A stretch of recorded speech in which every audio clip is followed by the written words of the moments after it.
Assalamualaikum warahmatullahi wabarakatuh. Perkenalkan, nama saya Fiona Ramadan Putri, NIM 21086475, jurusan Pendidikan Olahraga Fakultas Ilmu Keolahragaan. Baiklah, di sini saya akan menjelaskan dinamika dan tantangan kehidupan warga negara dalam segala aspek. Undang-Undang Dasar 1945 sebagai konstitusi di Indonesia tentu banyak mengalami tantangan dan dinamika dalam kehidupan bangsa dan bernegara. Hal ini terbukti dalam pelaksanaannya. UUD 1945 sebagai konstitusi negara Indonesia telah mengalami perubahan menjadi konstitusi RIS. Kemudian perubahan menjadi Undang-Undang Dasar 1950 17 Agustus 1950 sampai 5 Juli 1959 hingga akhirnya kembali pada UUD 1945 lagi, tetapi dengan amandemen pada tahun 1999, 2000, 2001, 2002 hingga saat ini masih terjadi banyak tantangan yang berpotensi untuk mempengaruhi konstitusi.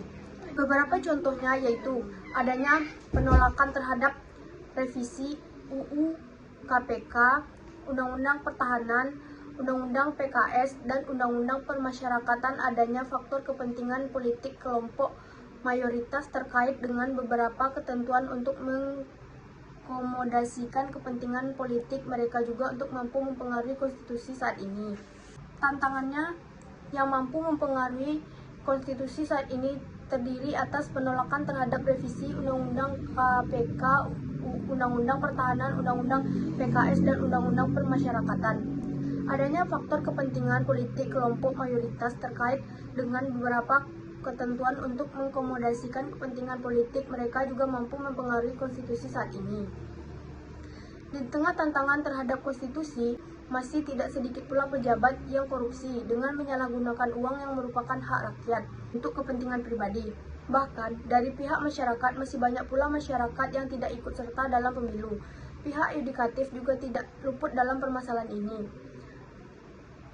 di mana hal masih banyak kasus ketidakadilan dalam hukum. Hukum dasar tertulis yang berada di Indonesia adalah Undang-Undang Dasar tahun 1945. Namun, konstitusi memiliki pemahaman yang lebih luas sebagai dasar hukum, baik tertulis maupun tidak tertulis. Pada hakikatnya, sebuah dasar negara atau konstitusi mencakup ketentuan-ketentuan mengenai organisasi negara, HAM, prosedur untuk mengubah undang-undang, serta larangan untuk mengubah sifat tertentu dalam undang-undang.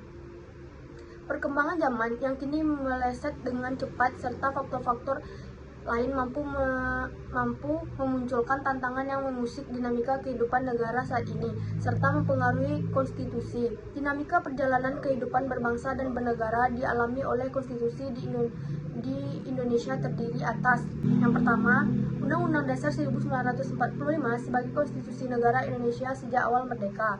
Yang kedua, Konstitusi RIS 27 Desember 1945 sampai 17 Agustus 1950. Yang ketiga, Undang-Undang Dasar 1950 17 Agustus 1950 sampai 5 Juli 1959. Yang keempat, Undang-Undang 1945 dengan amandemen pada tahun 1999, 2000, 2001, dan 2002. Sekian dari saya. Assalamualaikum warahmatullahi wabarakatuh.